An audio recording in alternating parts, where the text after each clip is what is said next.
Anatin'izay politika izay ihany mahakasika kosa ny fananganana ny FFM sy tafavoaka ny filan-kevitra fampihavanana malagasy na FFM araka ny fahitan'andriamatoa Fanja Lazarre avy amin'ny ankolafy Zafy Albert ary amin'ny tsipana politika ity moa dia tsy misy afa-tsy ny filoha teo aloha ny profesora Zafy Albert ihany no ray aman-dreny afaka hitarika ny fampihavanam-pirenena. Le olona le maolazy fa le régime iny zany no edivany hoe tsy mety io fomba fitantanana zay ka zay fananana any azy zany tsy hoe mbola hoe ino zay hoe bonne volonté fotsiny na hoe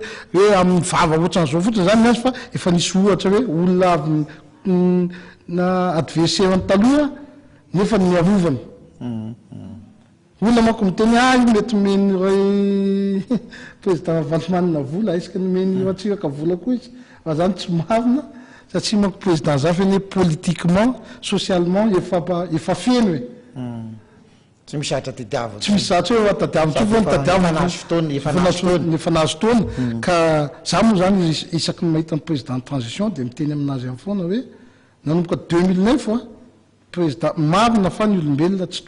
tonga lafatra mety hoe le fomba stratégie amin'ny président Zafy be tsy azony fa za zany isaky ny mahita anazy ary nahita anazy afahany tampavitra hoe mbola niteneniko azy hoe raha io resaka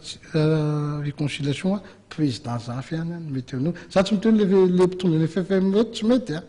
fa izy koa zany ilaina koa satria ny président Zafy nanomboka tamin'ny loi cadre tao izy tamin'ny gouvernement Tafamanatsoa tao izy ary nahita tsara mihitsy hoe inona le problème misy zay ohatran'ny ty transition ty zay noentin-dramanatsoa tamin'izany fotoana zany hoe misy olona koa zany manodidina ny président Manatsoa tamin'izany manoatra ny fataon'ny ny asa ty amin'izao fotoana zany fanarahana tamin'ny fotoana reny dia hoe anao transition fotsiny hoe kandro moa dia izy avy nanao référendum iny nanala ny président tsiranana dia lasa mivadika vao misy zavatra zany tsy tokony anaraka ny tokony izy dia lasa